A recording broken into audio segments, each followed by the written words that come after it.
Entre as formas de crítica social, a literatura é talvez a mais precisa de todas. Não devido à sua capacidade efetiva de transformar diretamente a realidade, já que revoluções ou grandes mudanças sociais raramente nascem das páginas de um livro, mas sim pela maneira única com que ela consegue dissecar as mazelas da nossa humanidade.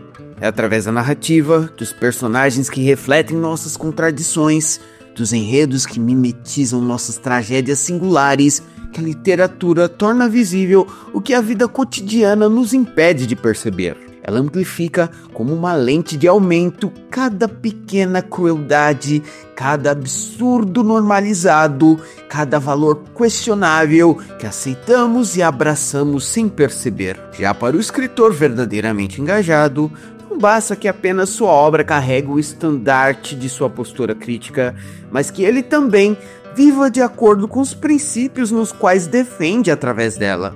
É necessário que haja uma coerência fundamental entre sua vida e sua obra. Caso contrário, suas palavras não só perderão sua força, como podem inclusive acabar fortalecendo os valores dos quais ele condena. Mas e quando o alvo da crítica é o próprio sistema capitalista? Seria possível viver completamente à margem de suas engrenagens, rechaçar integralmente seus valores, escapar de sua lógica onipresente? Ou estaria o escritor engajado condenado a uma contradição insolúvel, criticar um sistema do qual inevitavelmente ele não só participa, como também contribui com seu funcionamento? Teria como um escritor escapar de toda a esfera de dominação e influência desse sistema? Ou seu movimento de revolta e rebeldia estaria desde o início fadado ao fracasso? Sejam muito bem-vindos, sejam muito bem-vindas, minhas discretas e silenciosos alquimistas da literatura. Meu nome é Ed Lima e no vídeo de hoje tentaremos responder a essas questões incômodas através de uma análise da obra A Planta de Ferro, de George Orwell. Mas antes de começarmos a nos aprofundar na análise, eu preciso avisar que esse vídeo conterá spoilers do romance. Tudo bem?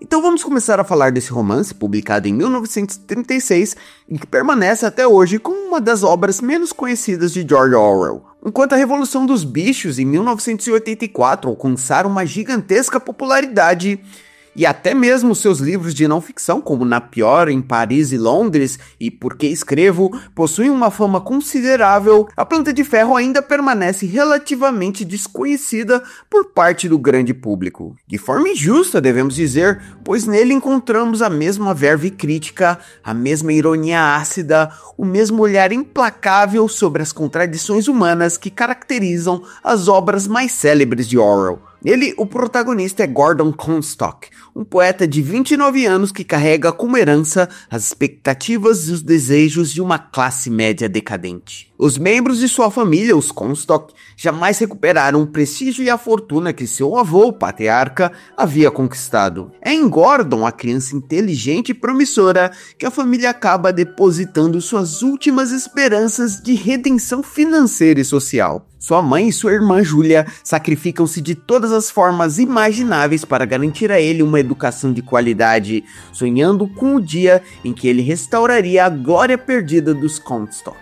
Mas Gordon tinha para si próprio outros planos. Buscou rejeitar visceralmente toda a herança ideológica da família, decidindo tornar-se poeta, fazendo com que seus poemas representassem uma crítica feroz aos valores e às mazelas da sociedade na qual estava inserido. Ele declara guerra ao que chama de Deus Dinheiro, essa divindade moderna que transformava tudo em mercadoria e todos em seus adoradores. Porém, nada para ele simbolizava melhor essa ideologia burguesa dominante e decadente do que a aspidistra, também conhecida como a Planta de Ferro Fundido, notável por sua incrível resistência e por sua má aparência, presente em praticamente todos os lares de classe média britânicos.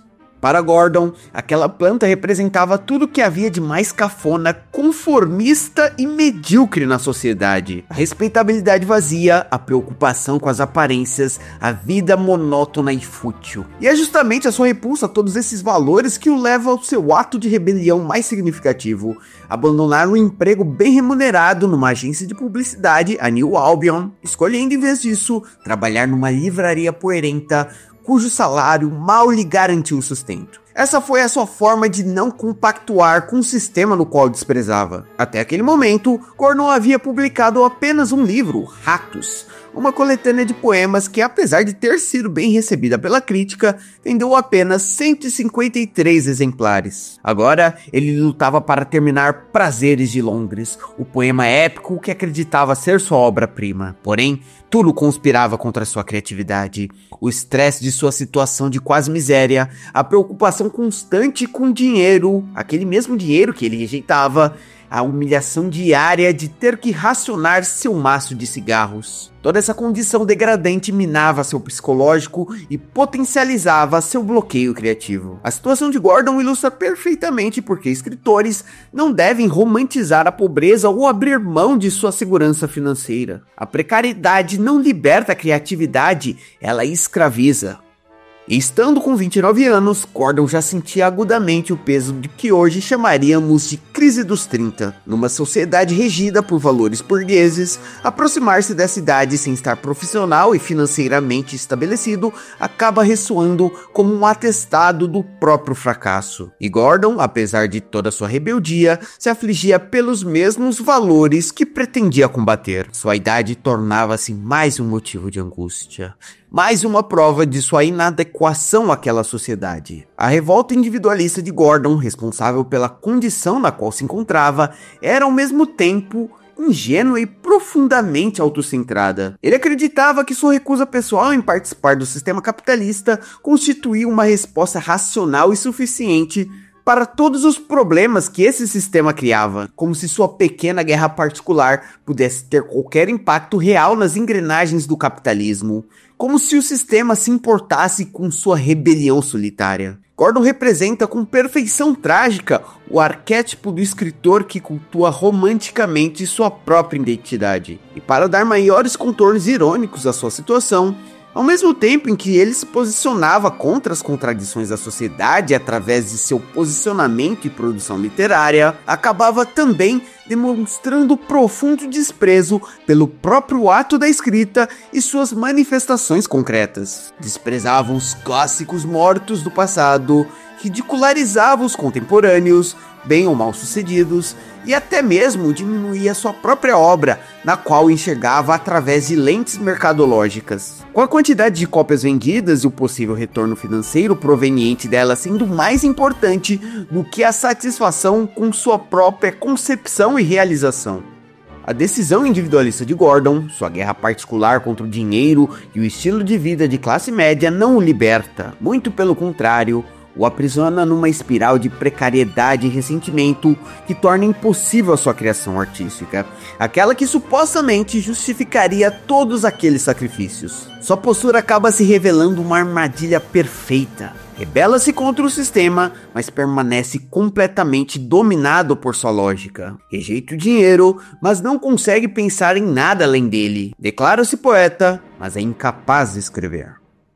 E se a idealização romântica de Gordon Comstock já causava danos a si mesmo, seus efeitos sobre as pessoas ao seu redor acabavam sendo ainda mais devastadores. O poeta rebelde, que se proclamava moralmente superior ao mundo materialista no qual estava inserido, revelava-se um indivíduo profundamente tóxico em suas relações pessoais. Gordon observava o mundo do alto de um pedestal imaginário.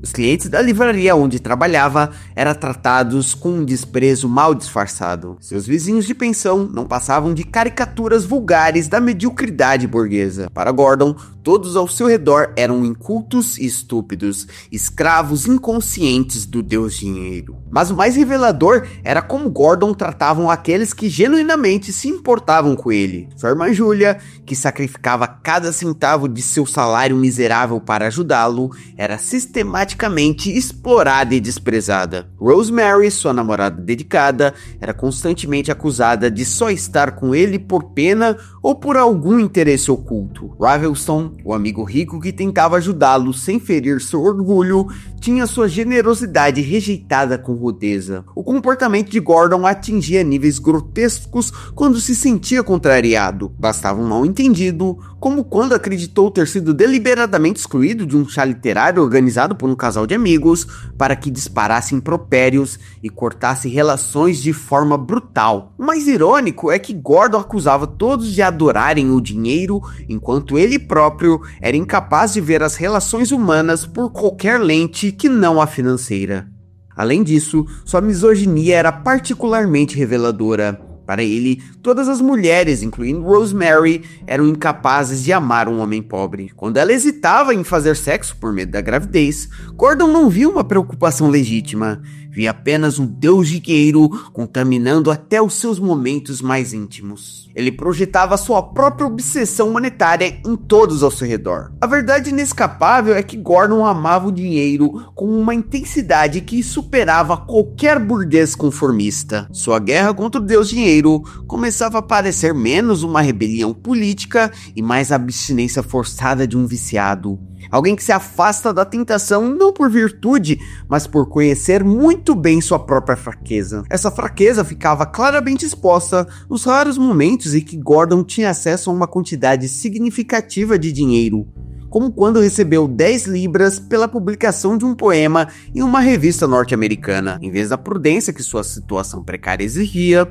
Gordon explodiu em um festival de autodestruição. Gastou uma fortuna em um jantar entre pessoas próximas, embebedou-se com bebidas caras, constrangeu sua namorada Rosemary e seu amigo Ravelstone, foi atrás de prostitutas no final da noite e, por fim, acabou preso por desordem pública. Era como se Gordon fosse um monge que, após meses de jejum, se deparasse com um banquete e não conseguisse parar de comer até passar mal. Gordon transformara o dinheiro no centro de sua existência precisamente ao tentar rejeitá-lo, como um celibatário que transforma o sexo em obsessão justamente por negá-lo. É como se no processo de lutar contra o deus dinheiro, ele se tornasse seu sacerdote mais devoto. E o colapso final dessa rebelião catastrófica de Gordon Comstock começa quando Rosemary, comovida pela miséria abjeta em que ele vivia após perder o emprego na livraria e aceitar um trabalho ainda mais degradante, entrega-se a ele por pena. O resultado, uma gravidez não planejada, torna-se o catalisador que força Gordon a confrontar a futilidade de sua guerra particular contra o deus dinheiro. Diante da escolha entre o aborto clandestino e a paternidade, Gordon escolhe por ter a criança. Mas a escolha pela criança significaria, consequentemente, escolher a responsabilidade. E escolher a responsabilidade significaria abandonar sua rebelião inútil. Assim, ele telefona para New Albion, a mesma agência de publicidade na qual havia abandonado, aceitando o emprego que Rosemary vinha insistindo para que ele retomasse. E novamente nesse emprego, Gordon acaba se revelando um publicitário excepcional, transformando sua sensibilidade literária em uma poderosa ferramenta de manipulação comercial. A ironia aqui acaba sendo cruel.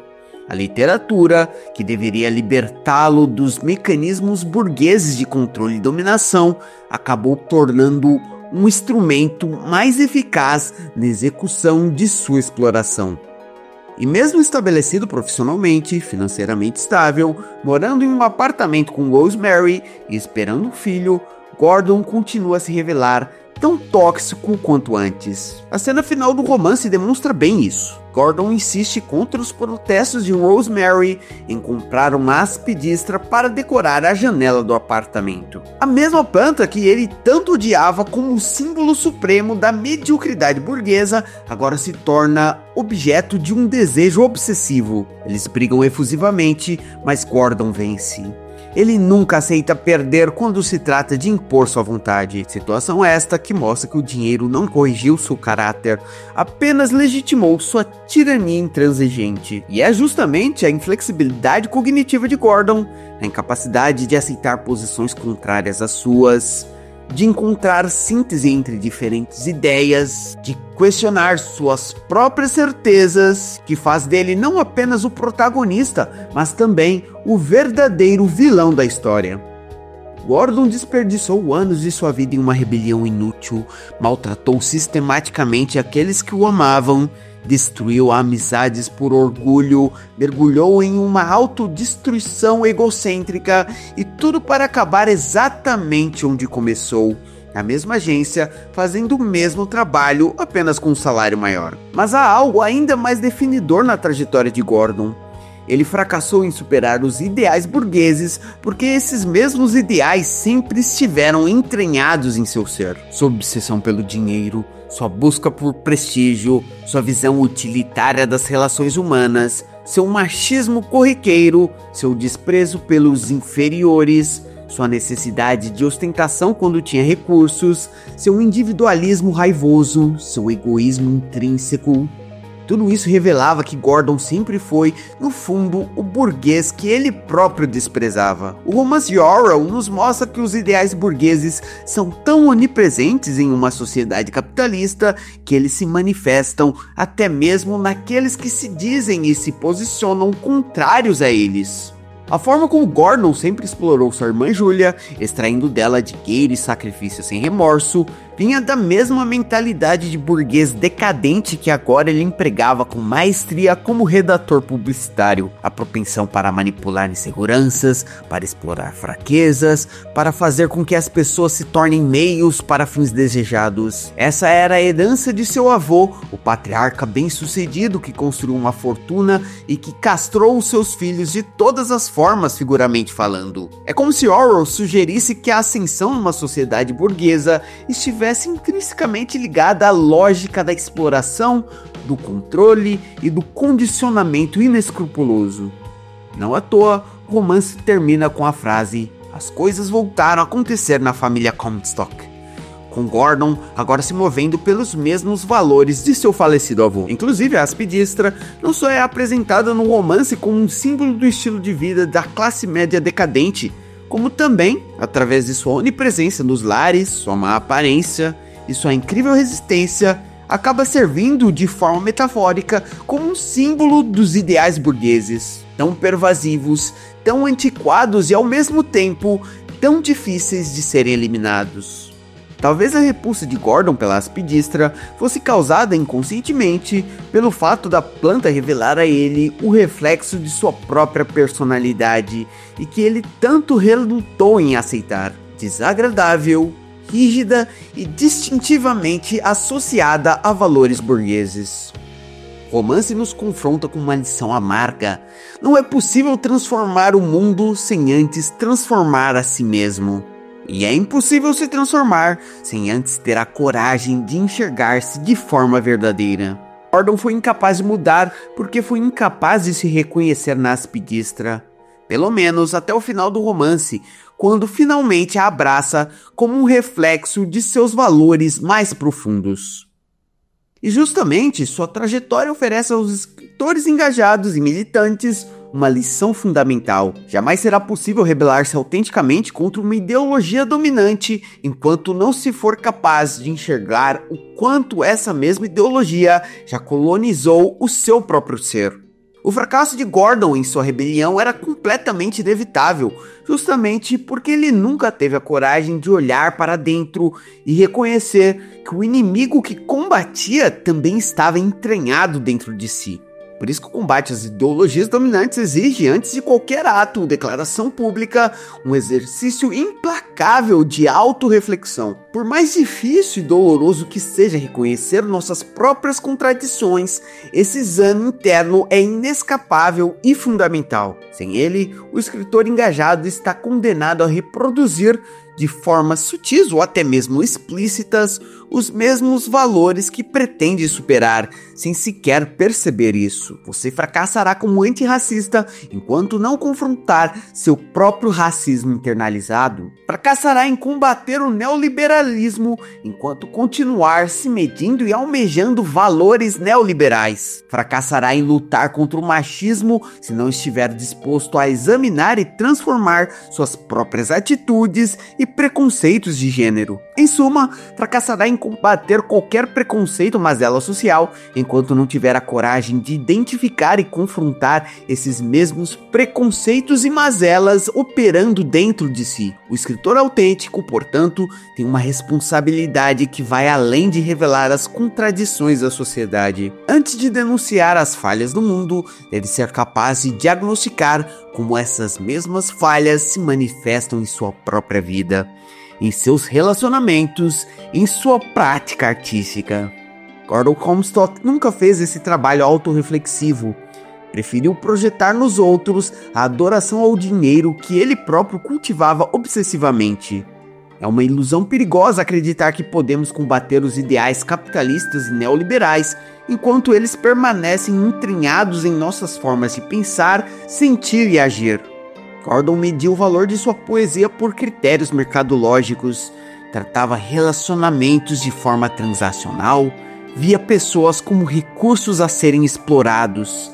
Tudo isso enquanto se proclamava inimigo do capitalismo. Essa sua hipocrisia não era consciente, era estrutural, inerente ao seu ser. Mas o romance de Orwell acaba oferecendo outra lição crucial.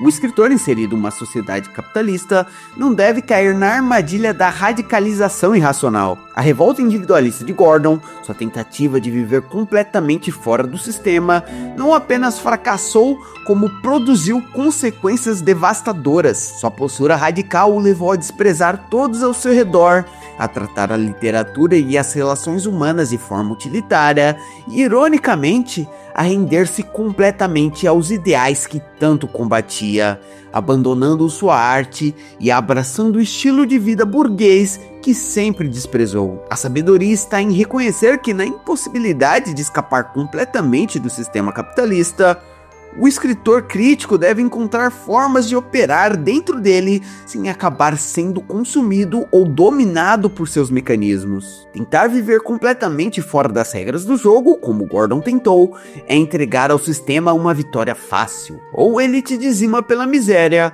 ou ele acaba, no fim, te cooptando como um de seus propulsionadores, ainda que você sequer tenha consciência disso. A verdadeira resistência está em viver de forma a valorizar precisamente aquilo que perde o seu valor em uma sociedade capitalista. A arte pelo seu valor intrínseco e não por seu valor mercadológico. Os relacionamentos humanos por sua profundidade e autenticidade e não por sua conveniência. A criação literária como expressão genuína e não como um produto comercial. Gordon Comstock foi incapaz de viver dessa forma e por isso retornou à vida conformista de classe média, na qual seu espírito sempre pertenceu.